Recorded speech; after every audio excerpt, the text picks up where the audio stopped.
What comes to mind when you hear the word governance?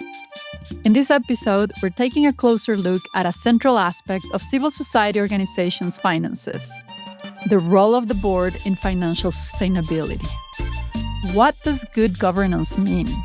And how can boards and finance teams go beyond compliance to become strategic partners? I'm Lucia Carrasco, and you're listening to Grit, Mission, and Numbers, a podcast where we hear from finance practitioners working for social change and the untold stories behind the numbers. Today, we're speaking with Adriana Moura, a Brazilian from Rio de Janeiro, who has served as finance manager at the Institute for Climate and Society since 2021. Prior to that, Adriana spent 21 years as finance manager and people and culture focal point at the Brazil office of the Ford Foundation. Throughout her career, she has also worked as a financial consultant, supporting Brazilian civil society organizations in strengthening their financial sustainability. She is currently a part of the audit committees of the Institute of Religious Studies and the Burle Marx Institute. Welcome, Adriana. It's a pleasure to have you with us today. So I know you studied accounting and spent many years working for a major global private foundation, the Ford Foundation, in Brazil. But now you are working for a local organization.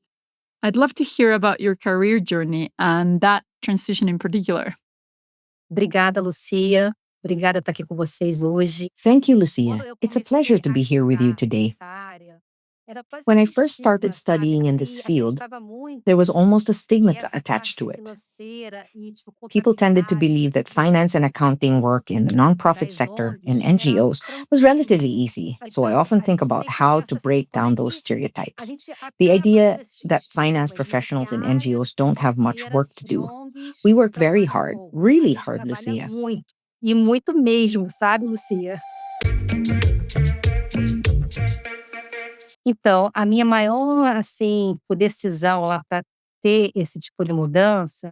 The biggest reason I decided to make this career change was that, for many years, I'd only experienced one side of the nonprofit sector.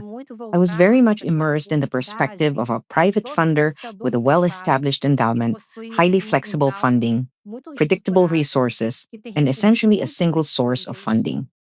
From a finance and accounting standpoint, things were much simpler.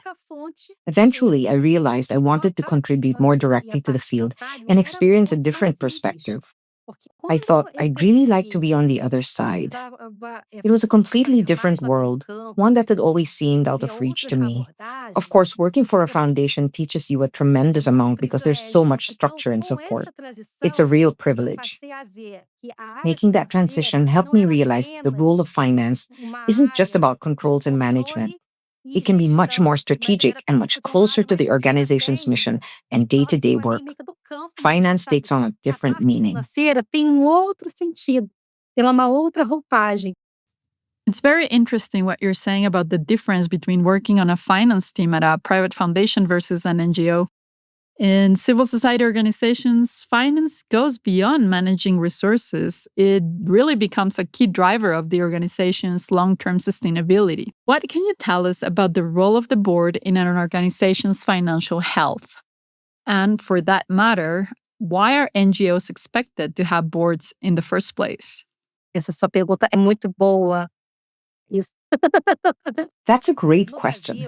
In Brazil, some organizations are legally required to have a board depending on how they're registered. But beyond statutory or legal requirements, and beyond simply complying with regulations, boards are important because organizations manage many different types of resources and operate in highly complex environments. The boards help ensure transparent governance. It gives us confidence that the resources we've raised are being used to advance our mission and that there has been no misuse of funds. That's why it's so important to have well-defined policies. Sometimes people say, aren't we just creating more bureaucracy by adding more policies? But policies provide consistency. They ensure everyone follows the same standards. So when someone joins or leaves the organization, those principles remain in place and continue to guide the organization. That's why we need a board, not only to meet legal or statutory requirements, but also to strengthen our governance and transparency. Para nos ajudar nessa governança e nessa transparência. You mentioned the concept of governance, which encompasses the rules, processes, and practices that support an organization's legitimacy, transparency, and ability to carry out its mission. Is there a single formula for achieving good governance? A gente ouve muito esse termo, a governança. We hear the word governance all the time, but governance can mean different things depending on the context of a particular NGO.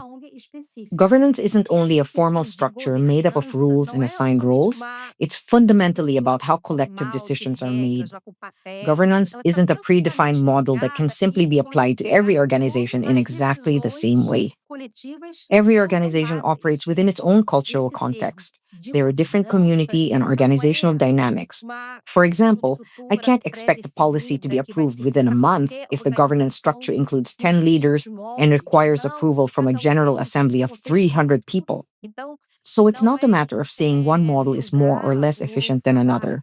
We have to be very careful because there is no single governance model that works for every organization. Sabe? Porque não é formato único que sirva. Right.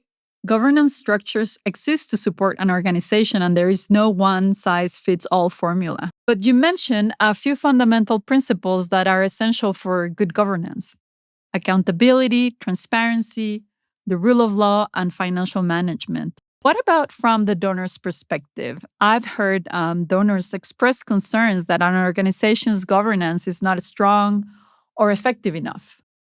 Based on your experience, what can a finance professional do to strengthen governance while maintaining donors' trust? Sim, sim. Quando a gente ouve algo parecido, a gente precisa ter uma escuta muito aberta. Absolutely. When we hear something like that, we need to listen with an open mind and be prepared to make changes. I would respond with another question. What do you recommend? What kinds of mechanisms would you suggest? Is there any funding for institutional capacity building that we could access to help strengthen our internal governance? That's the direction I would take.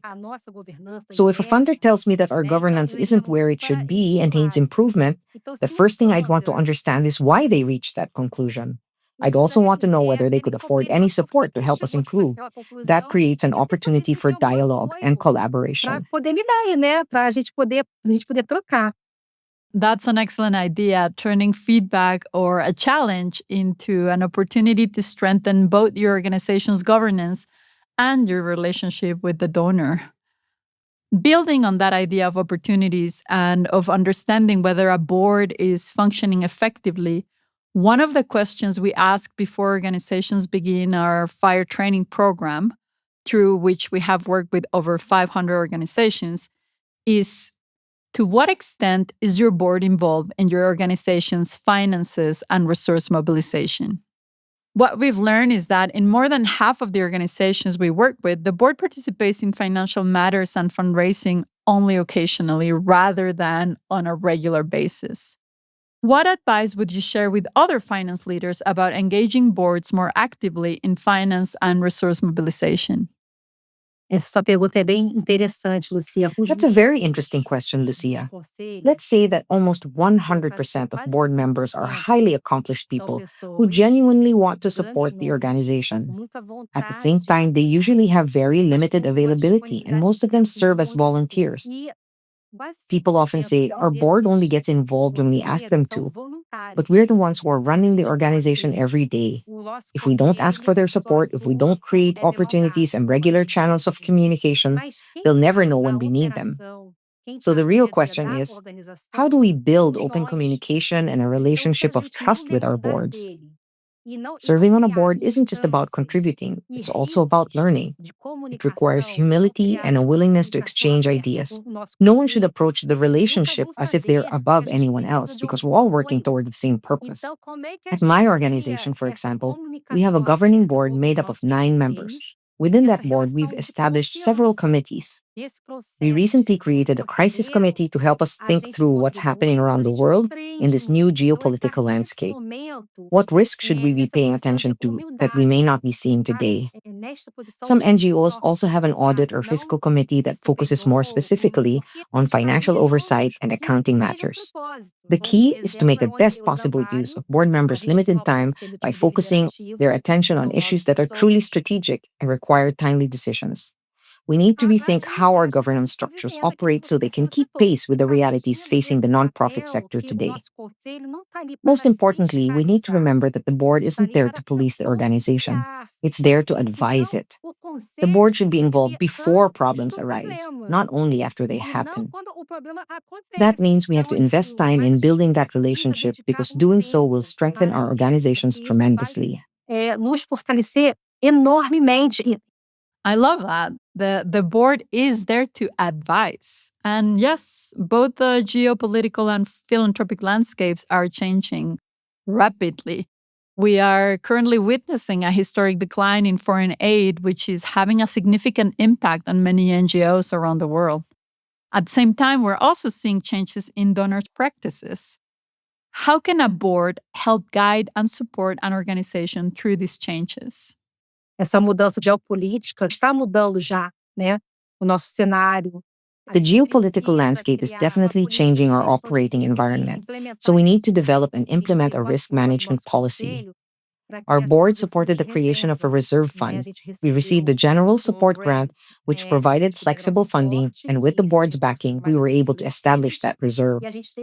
At the same time, our internal team doesn't have investment expertise, so we created an investment committee and invited one of our board members, someone with experience in capital markets and investment funds, to advise us.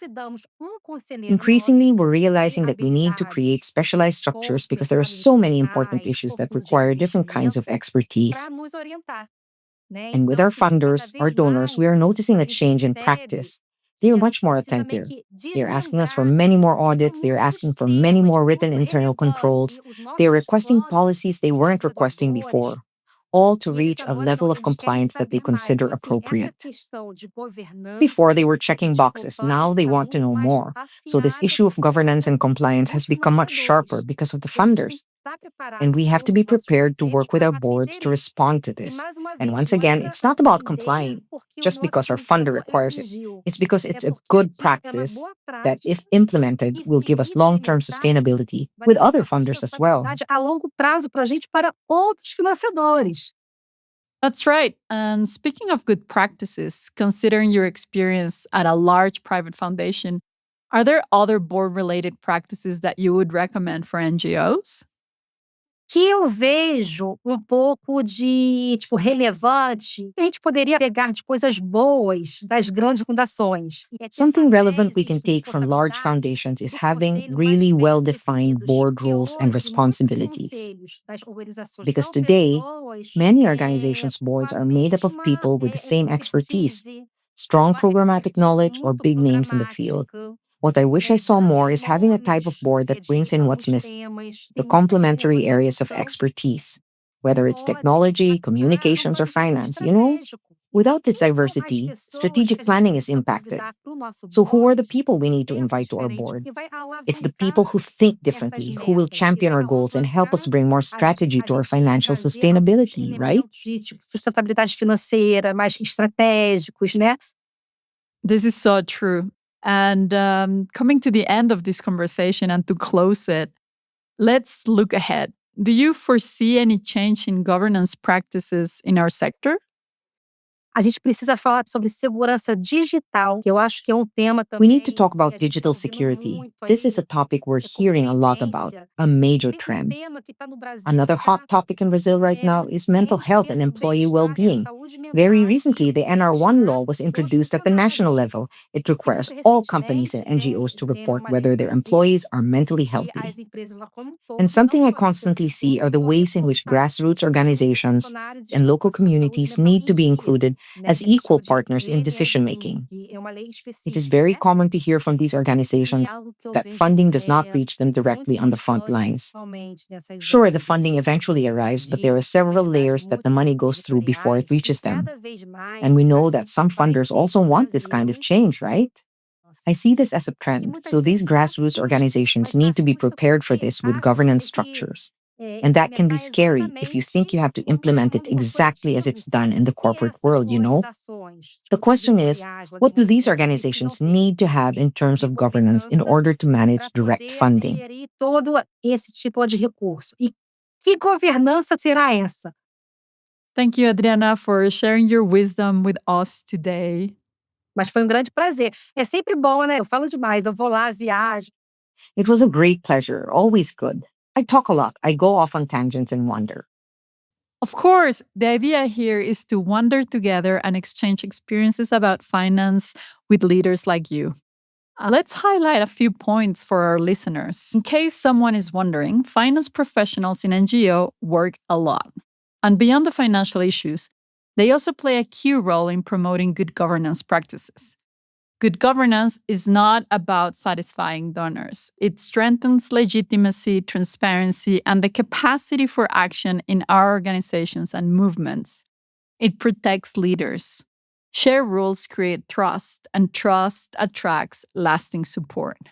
We need to ensure that our boards are diverse in terms of experience and knowledge. And we need to invest in how we work with them. There is no single way to do this. That said, governance is a practice. We need to keep paying attention, be attentive to emerging trends, risks, and opportunities. And for those finance professionals listening, I have one question. Are you making the most of your board members? Get in touch with us for any questions or topics you'd like us to cover. You can find the resources mentioned in this podcast at springstrategies.org/podcast. Grit, Mission, and Numbers is a podcast about the untold stories of finance practitioners working for social change, and is produced by Spring Strategies. This podcast is not a substitute for legal, fiscal, or financial advice. Thank you for listening. This podcast is hosted and produced by Lucia Carrasco and edited by Canadian Podcast Productions. Additional editing, communications, and production support was done by our team at Spring Strategies. The music for this podcast is by Frontera Bugalu and La Dito, courtesy of Epidemic Sound.